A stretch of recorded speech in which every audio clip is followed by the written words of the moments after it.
चलेगा। स्वागत है आप सभी लोगों का साइंस और टेक के इस ऑफिशियल प्लेटफॉर्म वर्नेक्स के ऊपर। मैं अंकित सिंह आप सभी लोगों का स्वागत करता हूं।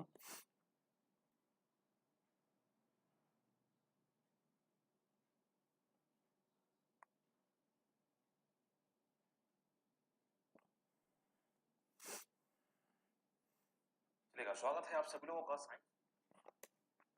स्टार्ट करते हैं आज का सेशन। जैसा कि मैं आपको बता दूं, मैं डेली यहाँ पे 10 बजे कंप्यूटर की लाइव क्लास यहाँ पर लेता हूँ। तो थर्ड टॉपिक, दो टॉपिक इसके पहले मैं कंप्लीट करा चुका हूँ। ये थर्ड नंबर का टॉपिक है जिसको मैं यहाँ पे कंप्लीट करा रहा हूँ। इसमें भी मैंने मेमोरी के बारे में डिस्कशन आप सभी के साथ किया था। तो अब यहाँ से मेमोरी से आगे की तरफ यहाँ पे चर्चा करना स्टार्ट करते हैं। ये सारी बातें सॉफ्टवेयर हो गया, हार्डवेयर हो गया, सारी बातें मैं आपको बता चुका था। इनपुट डिवाइस, आउटपुट डिवाइस, रोम, रैम, इस सभी के ऊपर चर्चा यहाँ पे हो चुकी थी। तो मुझे सिस्टम यूनिट से आज मुझे आगे बताना, सीमॉस चिप के ऊपर भी मैं आपके साथ चर्चा कर चुका था। कौन सी प्राइमरी मेमोरी होती है, कौन सी सेकेंडरी मेमोरी होती है, प्राइमरी मेमोरी में क्या देखने को मिलेगा, सेकेंडरी मेमोरी में क्या देखने को मिलेगा, कौन वोलेटाइल होती है, कौन नॉन वोलेटाइल होती है, सभी के ऊपर यहाँ पे चर्चा हो चुकी है। बात करते हैं सिस्टम यूनिट की, अपन चर्चा करते हैं। तो किसी भी पर्सनल कंप्यूटर का जो सिस्टम यूनिट जो होता है, ये मुख्य हार्डवेयर आपको देखने को मिलेगा। सिस्टम यूनिट एक बॉक्स की तरह ये आपको दिखाई दे रहा होगा। पूरा का पूरा एक बॉक्स है जिसको आप सीपीयू के नाम से आप जानते हो, सेंट्रल प्रोसेसिंग यूनिट, इसी के अंदर लगा हुआ होता है। इनपुट आउटपुट डिवाइस के अतिरिक्त ढेर सारे कंप्यूटर के हार्डवेयर सिस्टम इसके अंदर मौजूद यहाँ पर रहते। अब सिस्टम यूनिट में कौन कौन से यहाँ पे हार्डवेयर मौजूद होते हैं, इनके ऊपर एक एक करके अपन डिस्कशन यहाँ पर करेंगे। चलेगा। तो आपको दिखाई दे रहा होगा, एक सर्किट आपको दिखाई दे रहा होगा यहाँ पे।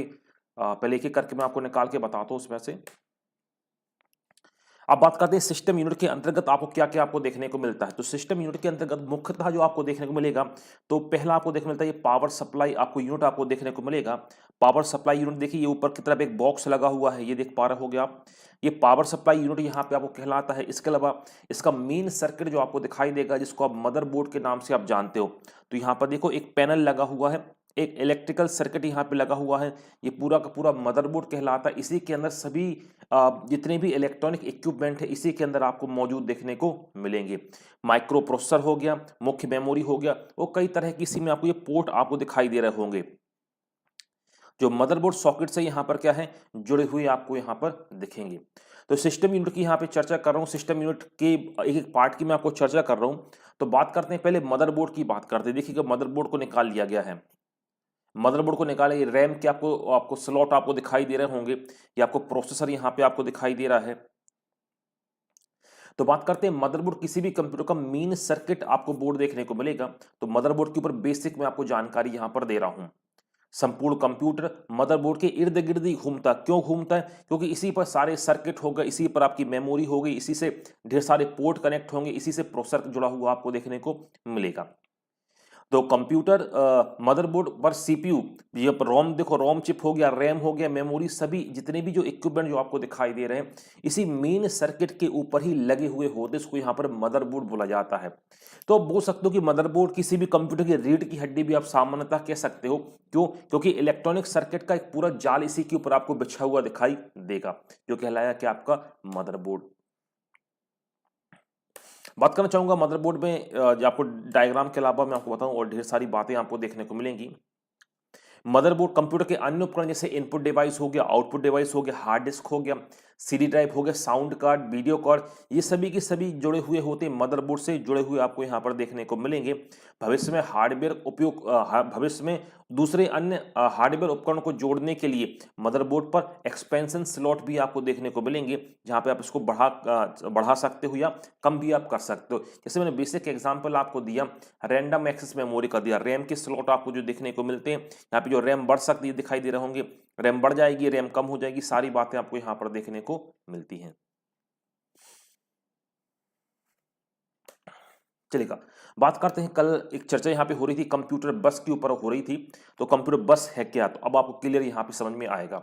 मदरबोर्ड पर सुचालक तारों का एक समूह होता है, जो कंप्यूटर के जो डेटा तथा संकेतों को एक जगह से या सिस्टम के अंदर दूसरी जगह ले जाने का काम करता है। इसको यहाँ पर कंप्यूटर बस कहा जाता है। या तो आप देख सकते हो ये तार यहाँ पे दिखाई दे रहा है, ये देखिएगा सॉकेट से जोड़कर, इसी को कंप्यूटर बस कहा जाता है। और इलेक्ट्रॉनिक सर्किट में आप देख सकते हो बारीक बारीक तार यहाँ पे ग्रीन कलर के ऊपर, प्लेट के ऊपर बिछे हुए रहते हैं। यानी कंप्यूटर बस यहाँ पर कहा जाता है।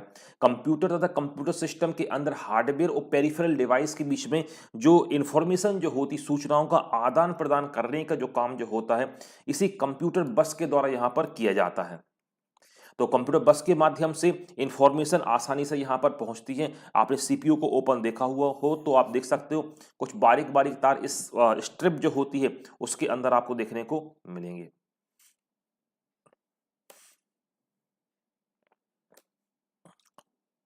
बात करते हैं, देखिए इंटरनल बस सिस्टम। इंटरनल मतलब आंतरिक। तो यहाँ पे देखते हैं मदरबोर्ड पर जो उपकरण लगे हुए होते हैं उनके बीच में डेटा और जो इंफॉर्मेशन जो होती है उनके आदान प्रदान के लिए इंटरनल या सिस्टम बस का प्रयोग यहाँ पे होता है, जिनमें डेटा स्थानांतरण की गति तीव्र आपको यहाँ पर देखने को मिलेगी।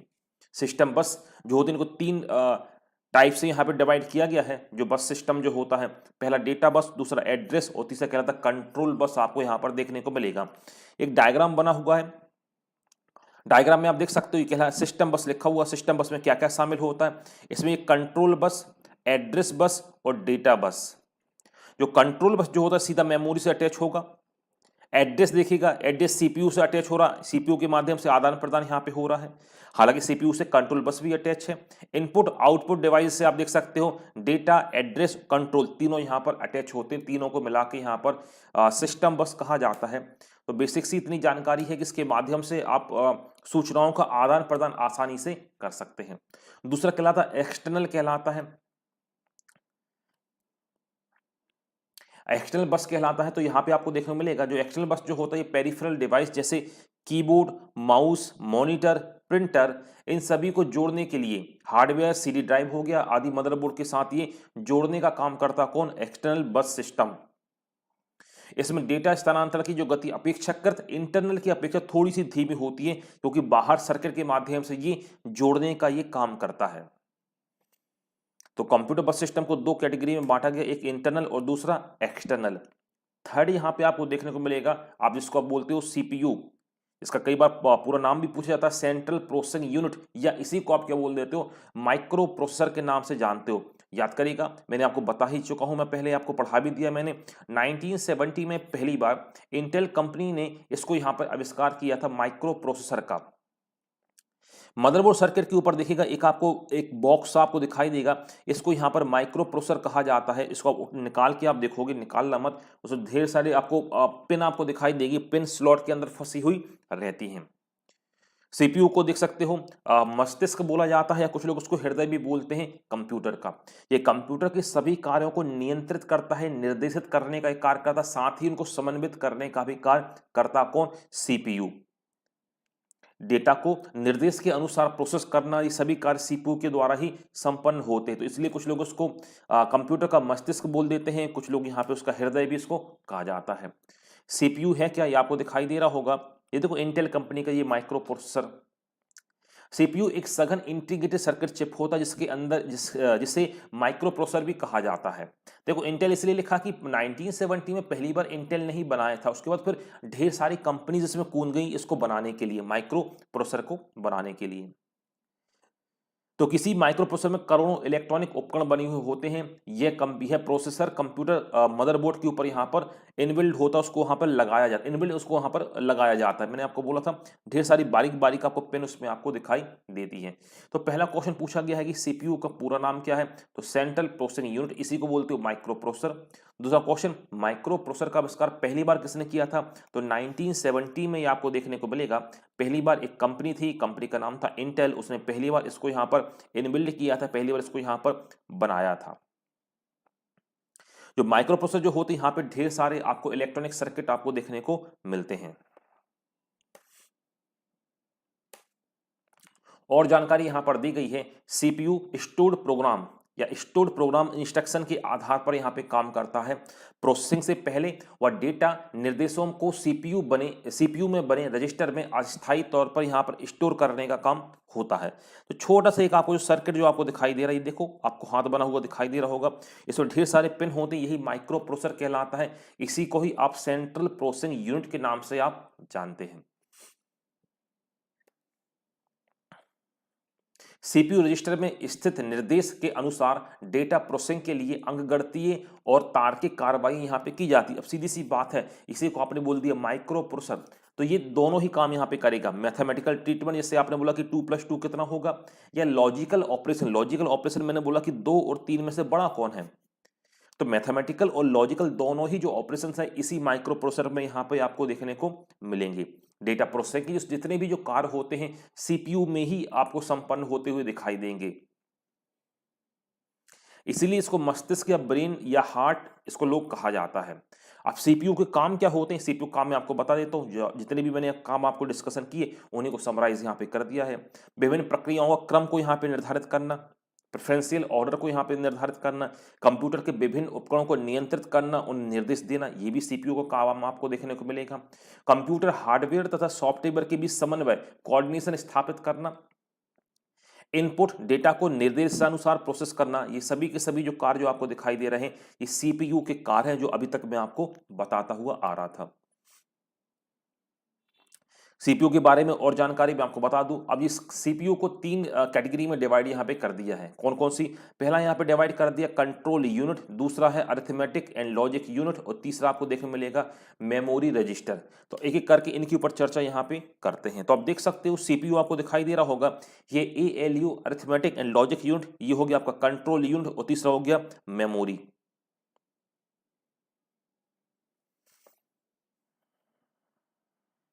पहले बात करते हैं कंट्रोल यूनिट की, अपन बात करते हैं, नाम से ही क्लियर हो रहा है सीपीयू का जो कंट्रोल यूनिट सेक्शन जो होता है कंप्यूटर की जो जितने भी काम जो होते हैं उनको नियंत्रित रखने का काम करता है कौन, कंट्रोल यूनिट। साथ ही जो हार्डवेयर जो होते हैं और जो सॉफ्टवेयर जो होते हैं उनके बीच में कोऑर्डिनेशन बनाने का काम कंट्रोल यूनिट का ही होता है, जो कि सीपीयू का मेन पोर्शन आपको देखने को मिलेगा। इसको 3 भागों में बांटा गया है।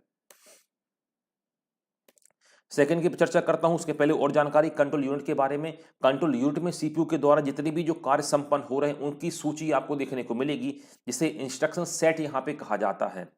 कंट्रोल यूनिट को कंप्यूटर की जो नर्व सिस्टम भी कुछ लोग बोलते हैं नाड़ी सिस्टम भी कहा जाता है। क्यों? क्योंकि नर्व क्या काम करता है, जैसे ह्यूमन की अपन बात करें, नर्व इंपल्स को ले जाता ब्रेन तक। सपोज ये हाथ था, हाथ में यहाँ पे कुछ गर्म लगा तो यहाँ पर इंपल्स ब्रेन तक पहुंचा और ब्रेन ने ऑर्डर दिया मोटार एरिया को हाथ अलग करो।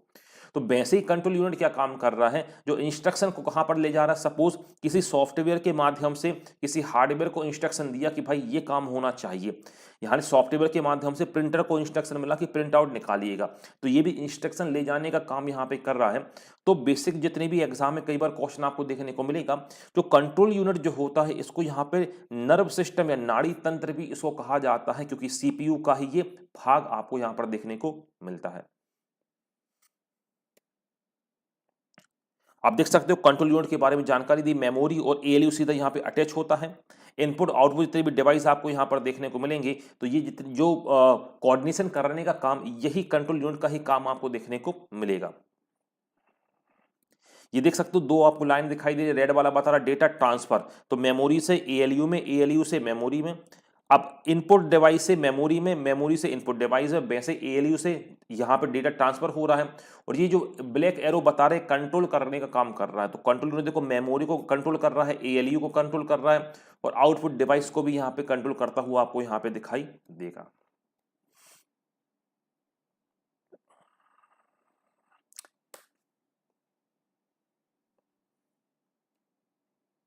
कंट्रोल यूनिट के यहाँ पे फिर से कार्य आपको बताए गए हैं, इनपुट आउटपुट आउटपुट जो हार्डवेयर हैं इनको कंट्रोल करना, नियंत्रित करना, सामंजस्य स्थापित करना, अरिथमेटिक और लॉजिक यूनिट संबंधी कार्यों को संपादित करना, मुख्य मेमोरी से डेटा लाना तथा उन्हें तात्कालिक रूप से स्टोर करना, ये सभी कुछ आपको कंट्रोल यूनिट में आपको यहाँ पर देखने को मिलते हैं। तो कंट्रोल यूनिट के ये आपको कार्य जो आपको दिखाई दे रहे हैं, यही सारे के सारे कार्य आपको यहाँ पर देखने को मिलेंगे। इसके अलावा देखिए निर्देशों को पढ़ना, उन्हें क्रियान्वित करना, कार्यान्वित करना और उनको आदेश देना, हार्डवेयर सॉफ्टवेयर के बीच में जो कोऑर्डिनेशन समन्वय स्थापित करना, ये सभी कार्य आपको कंट्रोल यूनिट के आपको देखने को मिलते हैं। अगला सीपीयू का अगला पोर्शन आता है एएलयू। तो पहला क्वेश्चन तो यहीं से बनता है कि एएलयू का पूरा नाम क्या है।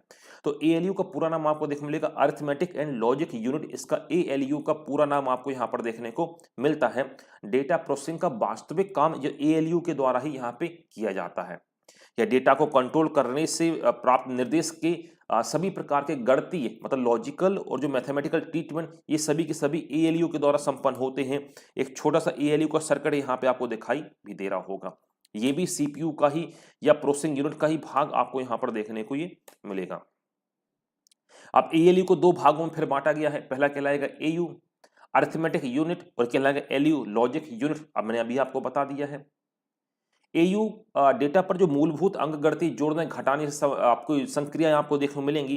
जो लॉजिकल यूनिट में तार्किक संबंधी बड़ा कौन है छोटा कौन है ये सभी घटनाएं आपको देखने को मिलती हैं। तो मैं जो चर्चा जो कर रहा हूँ आपके बार साथ कर रहा हूँ मैं सीपीयू के ऊपर चर्चा कर रहा हूँ। सीपीयू के तीन भाग, पहला कंट्रोल यूनिट और दूसरा कौन सा एएलयू और तीसरा मेमोरी। तो अभी एएलयू के ऊपर यहाँ पे चर्चा हो रही है। और दूसरी तरफ जो लॉजिकल यूनिट देखो तर्क संबंधी, देखो ये जो मैं आपको बता रहा था कौन बड़ा है कौन बराबर है कौन छोटा है। तो एएलयू के ने दो भाग बता दिए। पहला उन्हें बोल दिया क्या एलयू बोल दिया। एलयू का मतलब लॉजिकल यूनिट जो आपको तर्क संबंधी क्रियाएं कराएगा और एयू का मतलब अरिथमेटिक जोड़ घटाना गुणा भाग संबंधी क्रिया आपको यहाँ पर बताएगा। आप देख पा रहे होगे, ये देखिएगा ये हो गया आपका कंट्रोल यूनिट, ये हो गया आपका एएलयू, ये हो गया मेमोरी। तीनों को मिला के आपने क्या बोल दिया प्रोसेसिंग यूनिट का नाम यहाँ पे आपने दिया है।